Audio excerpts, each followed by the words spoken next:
Hi, welcome to my video.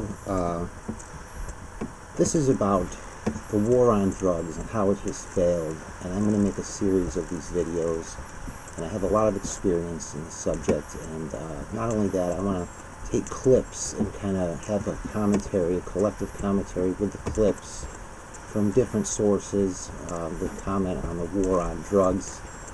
And I would just like to start off with some of the racial disparity that is being pushed out there as a result of our government policy that has failed. Rates began to just soar off the charts. And we just put tons of black people in prison from our inner cities. Ungodly numbers. More arrests meant more federal money. It's a system that still exists today in the form of federal job stimulus and other US Department of Justice grants for crime control and community policing. It's not a war on drugs. Don't ever think it's a war on drugs. It's a war on the blacks. It started as a war on the blacks. It's now spread to Hispanics and poor whites. But initially it was a war on blacks. And it was designed basically to take that energy that was coming out of the civil rights movement and destroy it. Again, if I didn't mention, this is Inside Stories content. Okay, it's not my content, and I want to give them all the credit in the world. I'm using their content to kind of create a commentary and a collective discussion here with myself and to get the viewers thinking at home. There'll be several different videos that I go through, though. This is just one of them, but I do give them credit, and I'm just making it right up here. Inside Story, U.S. 2012, U.S. War on Drugs, a racist but failed policy. And let's see what Deborah has to say from Syracuse, which happens to be my hometown, surprisingly enough. So I like the question that you started out with, whether or not the war on drugs was just a racist policy or a failed policy. And I would say that the war on drugs from its inception and through its implementation to today is a racist policy that's been quite successful. And I say that because when you look at the antecedents of our drug policy and look at the history behind what drugs we've chosen to make illegal and who have been the targets of drug law enforcement, you find that each one of those drugs has a racial history attached to it, whether it was opiates and Chinese immigrants, or cocaine and freed African slaves, or marijuana and newly crossed migrants from Mexico who were working at the border states. The reason that we chose to make those drugs illegal and the people who've been targeted for the enforcement of those laws from the beginning have been minorities, and they were designed to be that way. But I would also say, and I agree with those who say that the war on drugs really isn't a war on drugs, it's a war on poor people who happen to use drugs, because we also know that drug use has been as prevalent in middle and upper class communities from the very beginning of the drug war as it is today. And yet drug law enforcement has always been almost exclusively targeted among the poor and targeted among minorities. Okay, so that was Deborah from Syracuse, New York, and she is the chairperson, I believe, of Breaking the Chains, which is a community activist group. Now I'm going to bring to you TVO TV, and let's see, this is the Mr. Hari, who wrote a book, The Origins of the War on Drugs. He actually traveled around the world and got different perspectives of the war on drugs, studied the war on drugs, and wrote a book. And he has some very impactful things to say, especially right here. Let's get into the book itself. Sure. It's called Chasing the Scream. What does that refer to? The most influential man no one's ever heard of is a guy called Harry Anslinger. He took over the Department of Prohibition just as alcohol prohibition is ending. He was a government bureaucrat. And he's got this big department full of corrupt agents with nothing really to do. And he invented the modern drug war to keep this department in business. And he was really driven by two really strong hatreds, a hatred of addicts and a hatred of African Americans. And the story you referred to is a story right from his start. When he's 10, or I think it might be 11, he grew up in a place called Altoona in Pennsylvania, rural Pennsylvania, and when drugs were legal. And near where he lived, there was a farmer whose wife was an addict. And one day he went there, and the wife was in a state of distress. She was screaming, and the farmer said, take the horse and cart, go as quick as you can to the pharmacy, buy her some opiates. So he didn't really understand what that meant, but he goes there as quick as he can. He goes in, he buys it, he comes back, he gives it to the wife, he gives the drugs to the wife, she takes them, she recovers. But he remembered this as a profoundly traumatic experience. And I think in a way he was like chasing that scream across the world.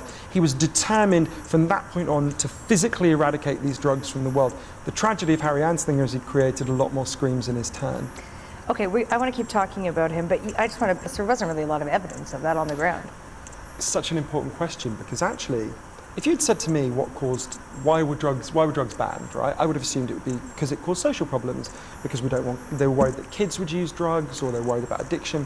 Actually, that's a really minor part of the debate. When I went and looked through his archives and read everything from the time that I could find from the time, it was overwhelmingly a completely different cause that we don't think about now, although it's still very relevant to the drug war. It was founded in a race panic. Harry Anslinger and a huge number of people at the time were convinced African Americans and Chinese Americans were using drugs, forgetting their place and attacking white people. You read the stuff at the time and it is shocking. The official statements like, the cocaine N-word sure is hard to kill. This belief, of course we know that African Americans were angry because they were being treated appallingly. And the way I tell the story in the book mainly is through the story of how Harry Anslinger stalked and helped to kill Billie Holiday. A story that blew me away when I found it out, and I went and interviewed a lot of her friends and tracked down whoever I could find. That in 1939, Billie Holiday stands on stage in New York City and she sings the song Strange Fruit, which a lot of people watching will know is a song against lynching. Her goddaughter Lorraine Feather said to me, you've got to understand how shocking it is to have an African-American woman standing up in front of a white audience singing a song about lynching. Billie Holiday wasn't even allowed to walk through the front door of that hotel. She had to go through the service elevator. And that night, according to her biographer Julia Blackburn, Harry Anslinger's agents say to Billie Holiday, stop singing this song. So Anslinger is a very influential person for kicking off the original war on drugs, and he's an extreme racist. Again, here is some more commentary. That's amazing. I thought, so it was a racist crusade by Anslinger. This was his whole agenda. It's fascinating. It was a very significant part. I wouldn't say it was the whole agenda, but it was a massive part of it. You know, this is a guy who was regarded as a crazy racist by the crazy racists in the 1930s. A man who used the N-word so often in police memos that his own senator said he should have to resign. This is really deep at the core of the drug war. And it really continues. I quote in the book, Again, Mr. Anslinger, he's the head of the Bureau of Tobacco and Narcotics back then, and an instrumental figure. The next clips are from Democracy Now!, and I'd like to introduce those.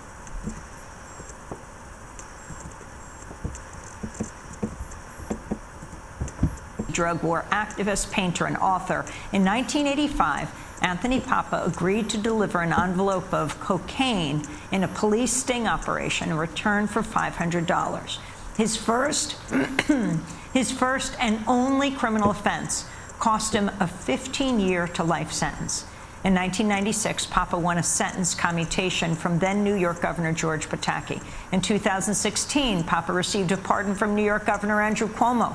He's believed to be the first person in New York State history to receive both a sentence commutation and a pardon. Department of Psychology and a professor of psychiatry at Columbia University. He's the author of High Price, a neuroscientist's journey of self-discovery that challenges everything you know about drugs and society.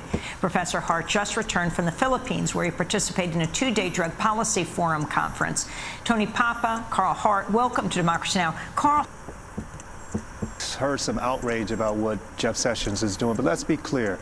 Everybody knows that the war on drugs, as it's been fought since the 1980s, has had this disproportionate negative impact on specific communities, black communities, Latino communities.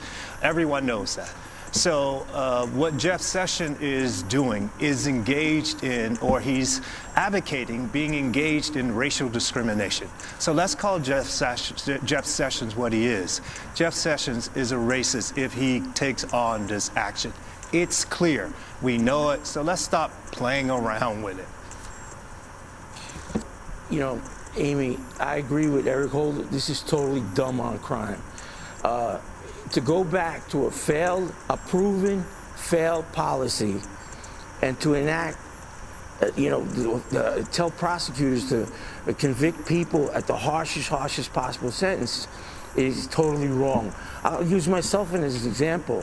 First time nonviolent offender, I was actually sentenced to 2 to life sentences under the Rockefeller drug laws in New York State, which was mandated by mandatory minimum sentencing, the same mandatory minimum sentencing laws that became in the federal system that now Sessions wants prosecutors to use to sentence even low-level nonviolent drug offenders or even people who are addicted to drugs to many us, or is using drug policy to separate the people who we like from the people who we don't like.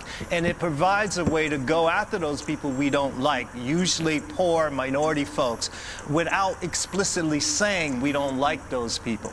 And just look at the barbaric, militant, this is like a military thing going after one guy. All of our hands, because we know the consequences of his It's proposed amazing action. what we do in the United States. Jeff Sessions' view on drugs have They a look like the long Navy SEALs. history. He famously was quoted as joking in the 1980s about the white terrorist organization, the KKK, that he thought they were okay until he said, "I found out they smoke pot." Your response to this, Carl?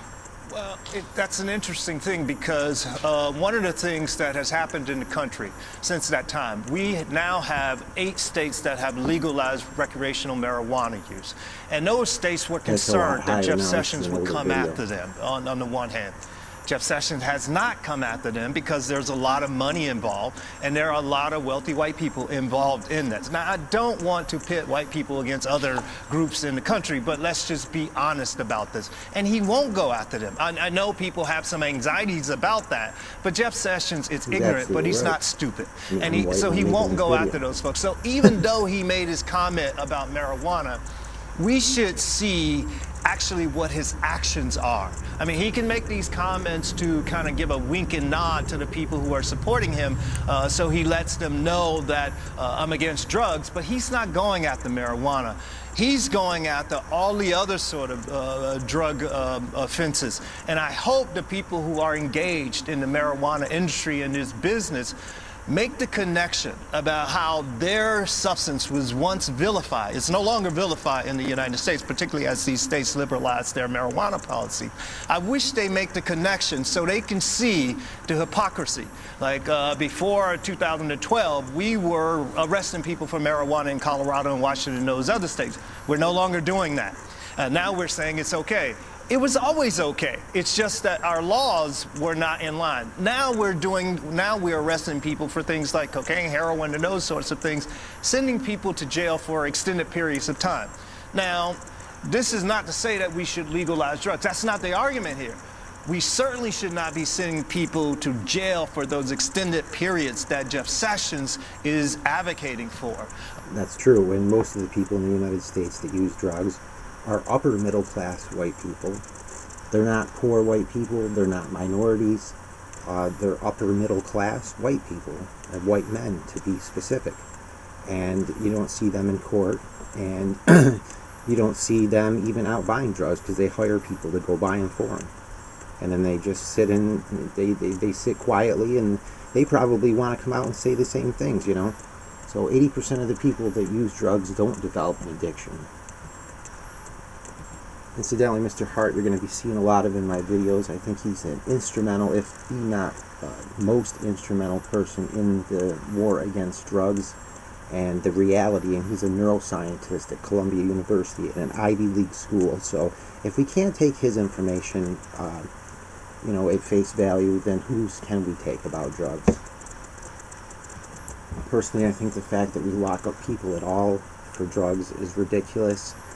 Even the dealers, addiction is a disease, and there's more components to it than just, obviously just quitting and just stopping.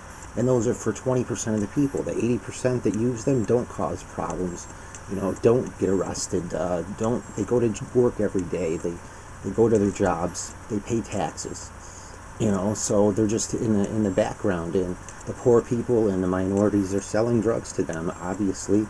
And there's a reason behind that too. You know, what if you grew up in a neighborhood where one of your parents was in prison, everybody was, you know, more attuned to violence, and, you know, you were in this environment, you know, that you were raised in, and you don't have any money and any way to pay the bills, and, you know, you were forced into that kind of environment. I mean, you say there's opportunities, but it's just not that easy. There's more complexities. There's mental health issues that arise because of that. People are in what I think we're going to discover is a type of disease or mental health illness that, you know, have to deal drugs. I mean, we tell, you know, sex offenders now or have a mental health illness, and it's not their fault, and they have programs for them in prison, but we don't have programs for poor people that are subjected to trauma. Really, it's a trauma-based problem now that it's become for people that have to, you know, subject themselves to this, because the majority of them don't want to do it. They don't want to sell drugs. The next clip is brought to you by Google Tech Talks. The drug war has failed. Again, this is Google's content that I'm just replaying. And this gentleman was a detective for the state of Maryland Police, and we'll let him speak. I then retired from there in 1999. From there, I went to Baltimore. I was recruited to go to Baltimore, which was my hometown. I then commanded their training division, which was the largest training division in the state. I did that for 4 years before leaving there and going to my third. So I had a problem. I couldn't keep a job, but I got over that. I think I'm at my last stop now. So I went to the Maryland Transit Administration to command their detective bureau, their criminal investigations bureau. During that time, I also had the privilege to be the chairperson for a grassroots organization in Harford County, Maryland, which was called the Heroin Narcotics Task Force. Now, no, it wasn't cops, it was community. It was formed by two moms that had lost their two sons to heroin overdoses. They were high school students. And they were trying to get funding for treatment and education. And it's a difficult task, very difficult task. So it got me to see from another perspective this issue that we're talking about here today. I've been involved with mentoring children throughout the years, and also the president for an organization on a board for an organization called Turnaround Incorporated, which was an organization in the Baltimore area for domestic violence. We're advocates for domestic violence, child sexual abuse, sexual assault, and it gave you, and you'll be surprised how this also spills over into that realm as well. You guys seen the HBO series The Wire? I'll make one quick comment about that. Except for the community of Amsterdam, it's right on. Right on. And many of those characters and scenes and scenarios that you would see in that were really taken from true life over a span of maybe a couple of decades, and they pushed it all together. Okay, real quick, I got a question. I assume that most of the people, not all of you here, are familiar with our drug policies in the country, right? For the most part, marijuana, heroin, cocaine, that stuff's illegal, right? To possess and so on. Just by a show of hands, how many of you think that our current policies are working? Don't be bashful. I mean, you're among friends. One, two, anybody? Okay. And just for the record, I didn't see a single hand go up. And there's probably about 150, 60 people in this room here. It's interesting that they're at Google. It's probably one of the more progressive mindsets, you know, collectively, the audience there, versus the people here that just, oh, I don't like drugs, so, you know, let's lock everybody up. Wow, that doesn't work. And it's clearly the nation has discriminated against poor people, minorities, and addicts. And the only people that benefit from it are law enforcement, the prison system, the prison guards, and the drug lords, the high-level drug dealers. Those are the people that benefit from this. And I can get into that and prove every bit of it. And I will continue to do this video after video and advocate for this very good cause. Thanks everybody for listening. I encourage you to watch every one of these videos in their entirety, especially this one. And also look up Mr. Carl Hart, the neuroscientist, and he sheds light on exactly how dangerous drugs are, which has been exaggerated as well, and the addiction rates and everything. This has just been a complete mess and disaster and just a sham of a policy that's probably one of the most damaging things in our nation. I mean, 70,000 addicts died last year. I believe close to 70,000 or just over 70,000. And only a fraction of them would have died if drugs were legal. And I think that might be my next video. Thanks, everybody.